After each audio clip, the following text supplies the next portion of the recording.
వికారాబాద్ జిల్లా దోమ మండలం మైలారం గ్రామానికి చెందిన రాములు నాయక్, నేను కాంగ్రెస్ పార్టీకి చాలా పనిచేశానని, నాకు కాంగ్రెస్ పార్టీ తరపున నామినేటెడ్ పదవి ఇవ్వాలని పరిగి ఎమ్మెల్యే రామ్మోహన్ రెడ్డిని మరీ ప్రత్యేకంగా కోరానన్నారు.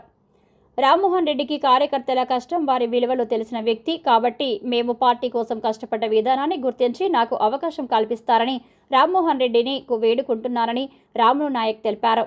తను కాంగ్రెస్ పార్టీలో ఎలా కొనసాగినా అనే విషయాన్ని తెలిపారు. 1988 నుండి కాంగ్రెస్ పార్టీలో క్రియాశీలకంగా ఉంటూ 1991లో పిఎస్సిఎస్ మోత్కూర్ డైరెక్టర్గా పనిచేశాను. 1995 నుండి 2000 వరకు మైలారం గ్రామ సర్పంచ్గా ఏకగ్రీవంగా ఎన్నికయ్యాను అని, 2006లో మోత్కూరు గ్రామం నుండి ఎంపీటీసీగా గెలిచాను అని, 2008 నుండి 2022 వరకు కాంగ్రెస్ పార్టీ దోమ మండల అధ్యక్షునిగా కొనసాగానన్నారు. 2014లో దోమ మండల జెడ్పీటీసీగా ఓటమి పాలయ్యానని, 2019లో రెండవసారి మైలారం గ్రామ ఎంపీటీసీగా గెలిచానన్నారు. 2022 నుండి ఇప్పటి వరకు కాంగ్రెస్ పార్టీ వికారాబాద్ జిల్లా డీసీసీ ఉపాధ్యక్షులుగా కొనసాగుతున్నారన్నారు. అందరికీ నమస్కారం. నేను మీ రాములు, గ్రామం మైలారం, దోమ మండలము, వికారాబాద్ జిల్లా, పరిగి నియోజకవర్గం. ముందుగా గౌరవ రాష్ట్ర ముఖ్యమంత్రి వర్యులు పెద్దలు శ్రీ రేవంత్ రెడ్డి గారికి మరియు గౌరవ పెద్దలు మన శాసనసభ్యులు ప్రియతమ నాయకుడు మన రామ్మోహన్ సార్కి ప్రత్యేకంగా ధన్యవాదాలు తెలుపుకుంటూ, గతంలో కాంగ్రెస్ పార్టీ కనుమరుగైపోయింది. పరిగిలో అసలు కాంగ్రెస్ పార్టీ అంటేనే లేకుండే. ఆ రోజులలో మేము గ్రామాల్లో జెండలు కట్టాలంటే కూడా భయపడే వాళ్ళం. ఆ రోజున ఆ పరిస్థితుల్లో ఉన్నప్పుడు గౌరవ రామ్మోహన్ రెడ్డి గారు రంగప్రవేశమై పరిగి కాన్స్టిట్యున్సీలో 2006లో సార్ గారు వచ్చి చాలా అనేక కార్యక్రమాలు, చాలా పెద్ద పెద్ద కార్యక్రమాలు చేసిండు. కాబట్టి ఆయన కష్టపడినందుకు 2 సార్లు మన కాన్స్టిట్యున్సీలో ఎమ్మెల్యేగా గెలుపొందడం మా అదృష్టం, అందరి ప్రజల అదృష్టం, మా పరిగి వాళ్ళ అదృష్టము. కాబట్టి గౌరవ రేవంత్ రెడ్డి ముఖ్యమంత్రి గారికి, గౌరవ రామ్మోహన్ రెడ్డి సాబ్ గారికి నా యొక్క విన్నపము, ఇప్పుడు ప్రభుత్వంలో నామినేట్ పోస్టులు ఇవ్వడం జరుగుతుంది. కాబట్టి నేను గతంలో 1998 నుంచి క్రియాశీలంగా కాంగ్రెస్ పార్టీలో పనిచేయడం జరిగింది.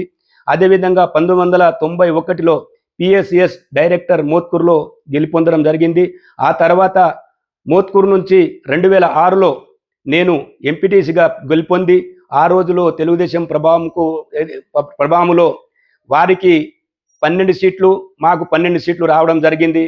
అందులో లాటరీ పద్ధతిలో అక్కడ తెలుగుదేశం ప్రభుత్వం మోసపూరితంగా నన్ను ఎంపీపీగా ఓడగొట్టడం జరిగింది. అదేవిధంగా తదుపరి 2007 నుంచి 2022 వరకు నేను దోమ మండల పార్టీ అధ్యక్షునిగా పనిచేయడం జరిగింది. ఆ తర్వాత 2014లో అదే మన కాంగ్రెస్ గవర్నమెంటు నాకు జడ్పీటీసీగా అవకాశం ఇచ్చి ఆ రోజులో జడ్పీటీసీ పోటీ చేసి నేను స్వల్ప మెజార్టీలో ఓడిపోవడం జరిగింది. ఆ తర్వాత 2019లో నేను మళ్ళీ ఎంపీటీసీగా మన మైలారం నుండి గెలుపొందిన. ఇప్పుడు నేను క్రియాశీలంగా మన వికారాబాద్ జిల్లా పార్టీ డీసీసీ ఉపాధ్యక్షునిగా చేయడం జరుగుతుంది. కాబట్టి నేను దాదాపు 35 సంవత్సరాలు ఈ కాంగ్రెస్ పార్టీని నమ్ముకొని ఉన్నాను. నాకు వేరే పార్టీలో బాగా ఎన్నో రకాలుగా ఇదే అవకాశాలు వచ్చినా కానీ నేను ఉంటే తుది శ్వాస ఉండే వరకు ఇదే కాంగ్రెస్లో ఉండి శ్వాస ఇడవాలని ఉద్దేశంతో ఎన్ని అవకాశాలు వచ్చినా వీటిని లెక్కబెట్టకుండా నేను మా ప్రియతమ నాయకుడు రామ్మోహన్ రెడ్డి గారిని, మా పార్టీని నమ్ముకొని ఇప్పటిదాకా కొనసాగుతున్నా.